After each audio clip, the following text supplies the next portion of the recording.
Assalamualaikum warahmatullahi wabarakatuh.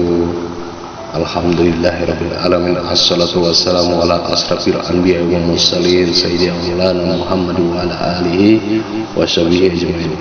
Rabbi shrah li sadri wa yassir li amri wahlul min lisani yafqahu qawli. Allahumma ta'al kalam wa musil aqwam. Amma ba'du. A'udzu billahi minasyaitonir rajim. Bismillahirrahmanirrahim. Kali ini kita petik daripada kelebihan ilmu. Bermula itu belajar ilmu untuk orang-orang yang mendekatkan diri kepada Allah, bahwa ilmu itu wajib, fardu ain, wajib. Dalilnya dari Al-Quran, ialah firman Allah Subhanahu wa taala, A'udzu billahi minasyaitonir rajim. Bismillahirrahmanirrahim. Syahidallahu annahu la ilaha illa huwa wal malaikatu wa ulul ilmi qaiman bil qisti. Artinya Allah mengakui bahwa sesungguhnya tidak ada Tuhan selain daripadanya, dan malaikat-malaikat mengakui, dan orang-orang berilmu yang tegak lurus dengan keadilan. Surat Ali Imran ayat 18.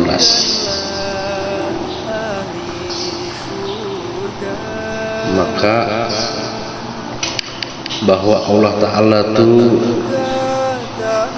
memulai dengan dirinya sendiri, dan menduai dengan malaikat, dan menigai dengan ahli ilmu. Cukuplah kiranya dengan ini buat kita pertanda kemuliaan, kelebihan, kejelasan, dan ketinggian orang-orang yang berilmu. Pada ayat lain Allah Subhanahu wa taala berfirman, A'udzubillahi minasyaitonir rajim. Bismillahirrahmanirrahim. Yarfa'illahu allazi amanu minkum wallazina utul ilma darajatin. Mujadalah ayat 11. Diangkat oleh Allah orang-orang beriman daripada kamu, dan orang-orang yang diberi ilmu dengan beberapa tingkat. Bahwa Ibnu Abbas radhiyallahu anhu berkata, semoga Allah meridhoi dia, kiranya mengatakan untuk ulama itu beberapa tingkat di atas orang mukmin dengan 700 tingkat tingginya. Antara dua tingkat itu jaraknya sampai 500 tahun perjalanan.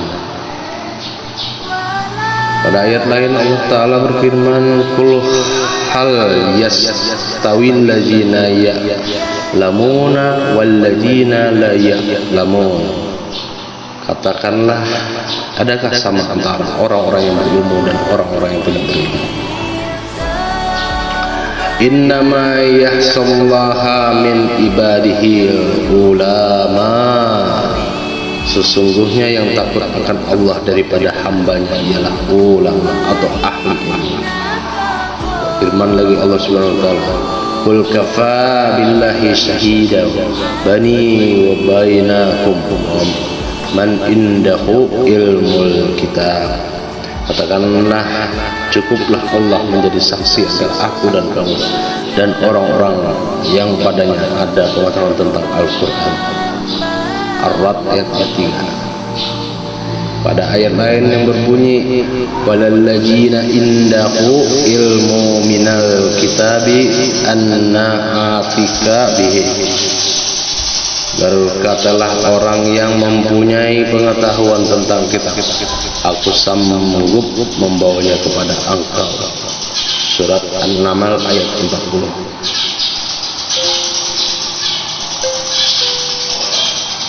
Terus Allah Ta'ala lagi berfirman, wa qala alladzina utul ilma wailakum sawabul Allahi khairu liman amana wa amilas sholihah. Berkatalah orang yang berpengetahuan, malang nasibnya Pahala dari Allah lebih baik untuk orang yang beriman dan mengerjakan perbuatan baik, berakhlak baik. Al-Qasas ayat 80. Ayat ini menjelaskan bahwa tingginya kedudukan di akhirat diketahui dengan ilmu pengetahuan. Dan banyak sekali tentang kelebihan-kelebihan ilmu. Adapun hadis Rasulullah SAW bersabda, "Man yuridillahu bihi khairan yufaqihu bid-dini wa yulhimhu rusdah." Barang siapa dikehendaki Allah akan memperoleh kebaikan, niscaya dianugerahinya pemahaman dalam agama dan diilhaminya petunjuk. Hadis Bukhari dan Muslim dari Muawiyah. Nabi sallallahu alaihi wasallam bersabda lagi, "Al ulama warisatul anbiya." Hadis Abu Daud At-Tirmizi daripada Abi Darda.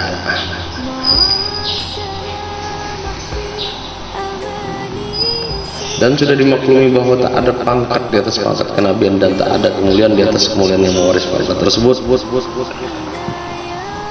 Maka Nabi sallallahu alaihi wasallam bersabda, "Yastaghfiru lil malimi ma fi samawati wal ard." Si langit dan isi bumi meminta ampun untuk orang yang berilmu.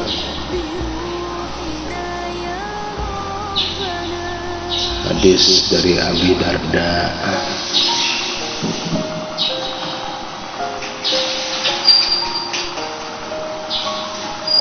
Dan manakah kedudukan yang melebihi kedudukan orang di mana para malaikat di langit dan di bumi selalu meminta ampun baginya. Orang itu sibuk dengan urusannya dan para malaikat sibuk pula meminta ampun baginya. Jadi orang-orang yang berilmu, para ulama itu pokoknya yang berilmu itu adalah orang-orang yang malaikat mendoakan mereka itu untuk ampunan apabila dia berdosa, beliau itu berdosa. Nabi sallallahu alaihi wasallam bersabda, "Innal hikmata tazidu syarifa sarafau wa tarfa'u mamluka hatta yudrika madarika muluk." Bahwa ilmu pengetahuan itu menambahkan mulia orang yang mulia dan meninggikan seorang budak sampai ke tingkat raja-raja. Hadis riwayat Abu Naim dari Anas.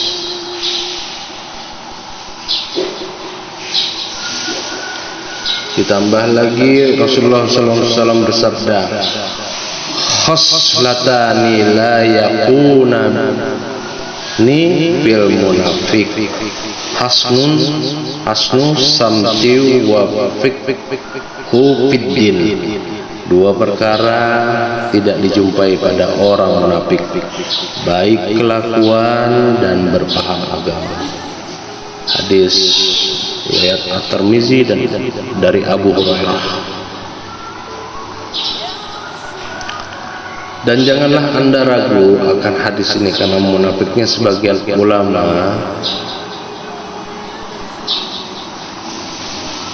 fikih zaman sekarang, karena tidaklah dimaksudkan oleh hadis akan fikih yang Anda sangkakan, dan akan diterangkan nanti fikih itu sekurang-kurangnya tingkat seorang ahli fikih.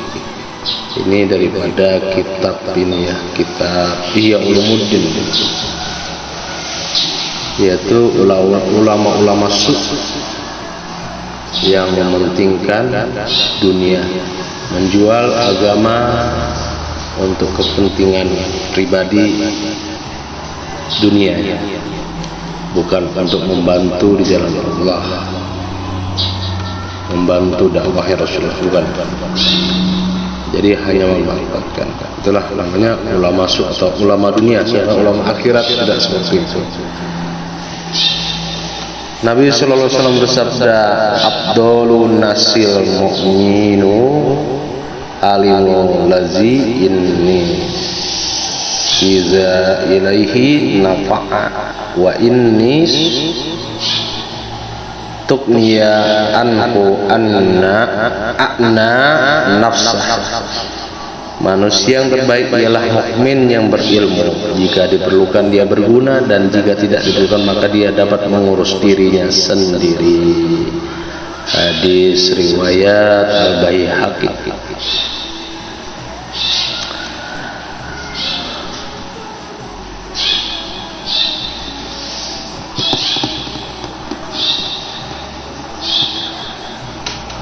Banyak sekali keutamaan ini ada lagi hadis kita temukan kan, ya.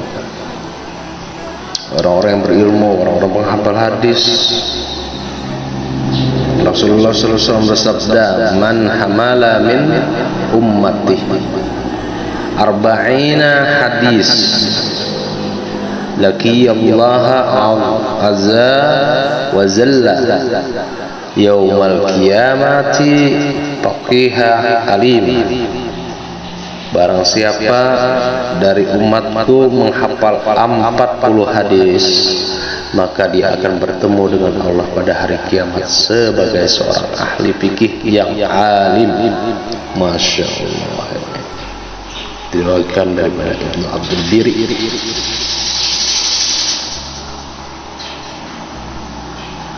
Maka lagi Allah Ta'ala, Nabi Muhammad SAW bersabda, man tafaqaha fi dinillahi azza wa jalla kafahu Allahu Ta'ala ma'ahamahu wa razaqahu min haitsu la yahtasib.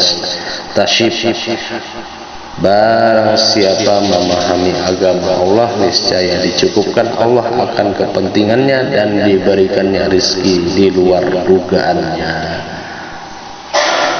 Hadis riwayat dirawikan oleh Al-Khatib dari Abdullah bin Azus Az-Zubairi daripada kitab Ihya Ulumuddin.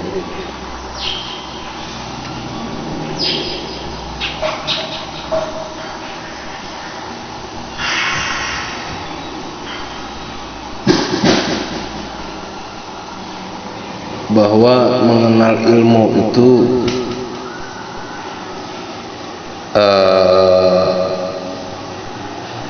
ada dua yang kita ketahui, itu ada dua, yaitu ilmu zahir, yaitu ilmu syariat, dan yang saudara kembarnya itu ilmu tasawuf, itu ilmu batin. Bagaimana membersihkan batin, hati daripada maksiat batin, menjadikannya cerlang cemerlang, gemilang cerlang gemerlang. Maka itu wilayah tasawuf. Jadi ulama-ulama dulu atau orang-orang dulu salafus soleh secara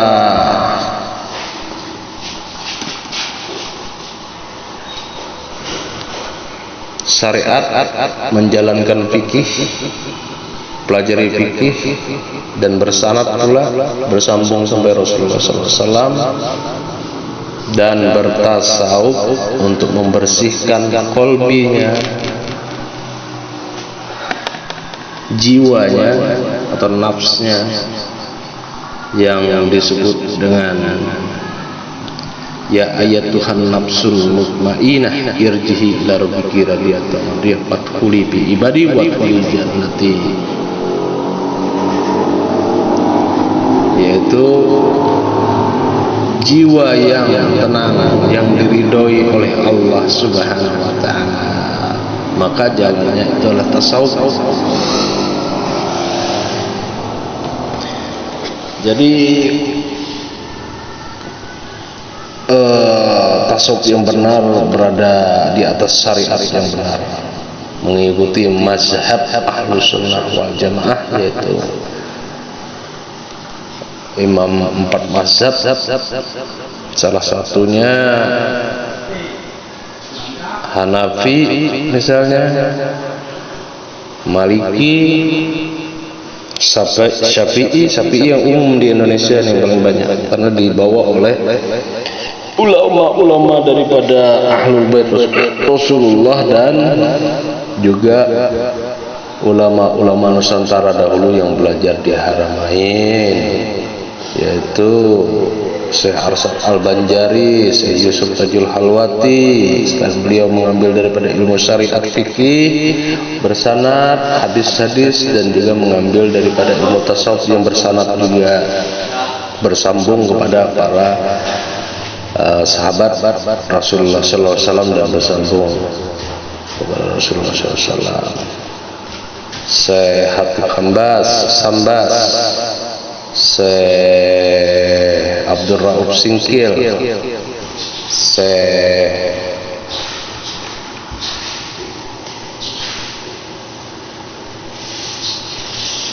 Nawawi Al-Bantani, dan yang paling pertama kali menyebarkan Islam di Tanah Jawa itu para wali songo Imam Syafi'i dengan itikad Ahlus Sunnah wal Jamaah mengikut daripada Asy'ariyah.